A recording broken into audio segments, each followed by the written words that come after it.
ناظرین، آج 25 رجب ہے، وہ دن جب ظلم کی تاریک رات میں حق کا ایک روشن چراغ بجھا دیا گیا۔ آج شہادت ہے 7ویں امام باب الحوائج، مظلوم زندہ امام موسیٰ بن جعفر القاسم علیہ السلام کی۔ امام علیہ السلام کی زندگی کا بڑا حصہ قید و بند میں گزرا۔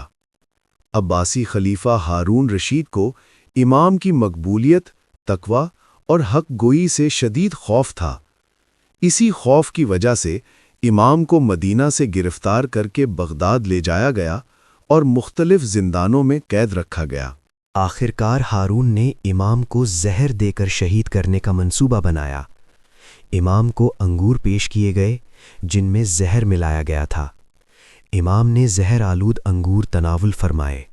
زہر بدن میں پھیل گیا، جسم کمزور ہو گیا، مگر زبان پر شکوہ نہ آیا، فقط شکر تھا، صبر تھا، رضا تھی۔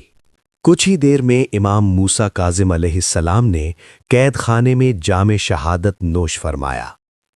ظلم کی انتہا یہ تھی کہ امام کا پاک جسد مبارک بغداد کے پل بغداد پر تنہا رکھ دیا گیا تاکہ لوگ دیکھیں کہ یہ وہی موسیٰ بن جعفر ہے جو دنیا سے چلا گیا۔ کوئی جنازہ پڑھانے والا نہیں، کوئی کندھا دینے والا نہیں، کوئی آنسو بہانے والا نہیں، لیکن دلوں میں بسنے والا امام کبھی تنہا نہیں ہوتا۔ پھر اہل بغداد کے شیعہ جمع ہوئے، جنازہ اٹھایا، غسل دیا، کفن دیا اور کاظمین میں امام کو سپرد خاک کیا گیا۔ ناظرین، آج 25 رجب کو پوری دنیا میں امام موسیٰ کاظم علیہ السلام کی مجالس منعقد ہوں گی۔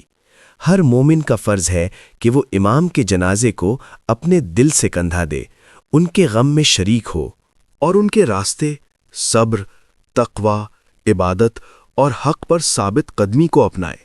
اللہ ہمیں امام موسیٰ کاظم کی سیرت پر چلنے کی توفیق عطا فرمائے۔ آمین یا رب العالمین۔